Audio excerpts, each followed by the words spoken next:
Good afternoon. I'm Deputy Commissioner Bob Dole of the State of Alaska Department of Military and Veterans Affairs. On behalf of Governor Walker and Commissioner Lori Hummel, I appreciate the opportunity to be here and speak with you all on this important subject for this area going forward. The last two speakers spoke about the private sector part of the puzzle and how they can help with that solution. My presentation is going to focus on the government sector and another option out there. We're going to talk about military facility zones, and we're just going to do an overview of it. We're not going to drill into the how to file one of these things. What is a military facility zone? In 2012, the legislature passed a law that allowed for the creation of military facility zones in Alaska. Basically, you need two things to create a military facility zone. First, you need a need by the military installation that has to be addressed, or will make the base more effective as if it is. The second part is there has to be capacity in the private sector in the area to meet that need, except for a inadequate infrastructure. Infrastructure we most commonly think about as roads, utilities, or other things like that.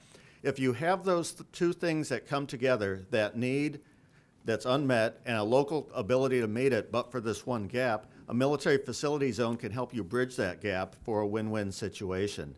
In doing that, who does it? The local jurisdiction.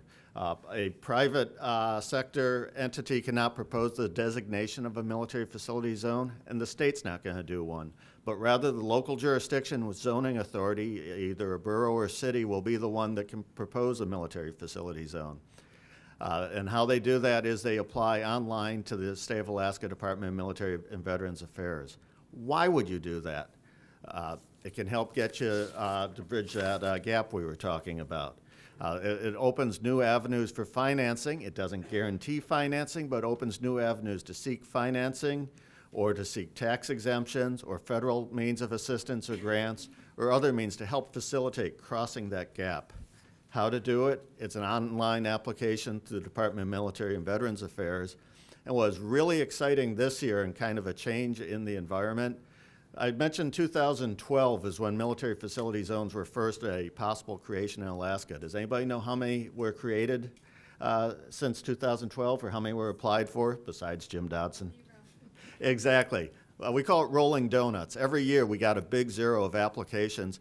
And a big part of that was you had to, for the supporting justification, use your comprehensive plan as a jurisdiction.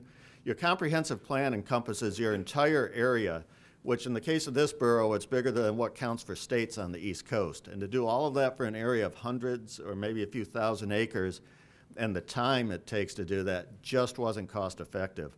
What's really exciting this year is the legislation introduced by Representative Thompson in the House and Senator Coghill in the Senate to allow a jurisdiction to rely on zoning ordinances as a basis for that going forward, rather than having to go back and redo their comprehensive plan.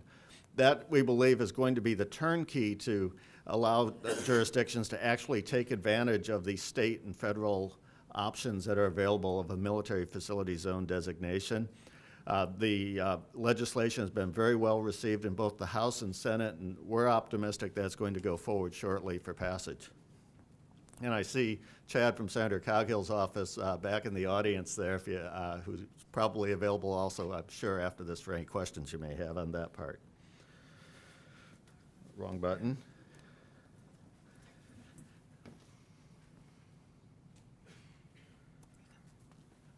Okay, important thing about military facility zones, this isn't just our idea, it's something we have to do to stay relevant and stay competitive with other states going forward, and opens those options for you.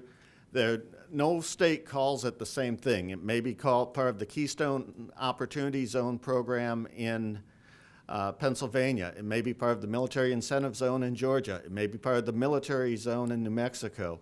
Every place seems to call it something a little different just to confound anyone doing Google research on it. But they all basically provide the same thing. Need that's unmet and ability to bridge to get there, you can get this designation. There's some pictures up there of actual examples we found. In Georgia, outside Fort Benning, a military facility zone facilitated light manufacturing just outside Fort Benning for making small arms replacement parts for the M4s. In the state of New York, military facility zones were used to facilitate housing to alleviate the high cost of housing outside the military installations there. In the Southwest and Texas, roads and other utilities we're also used the military facility zone process to get there. And going forward and looking specifically at the housing challenges we're all here today to face, if we have perfectly developed areas of land available with the roads in place, the utilities in place, all the other imaginable infrastructure in place, you probably don't need a military facility zone. The structure's there. If you don't have that situation, though, if we need to be able to work as a team to develop those areas, that's an area where a military facility zone can help fill that gap to enable the private sector development that the two gentlemen before me were talking about. Thank you.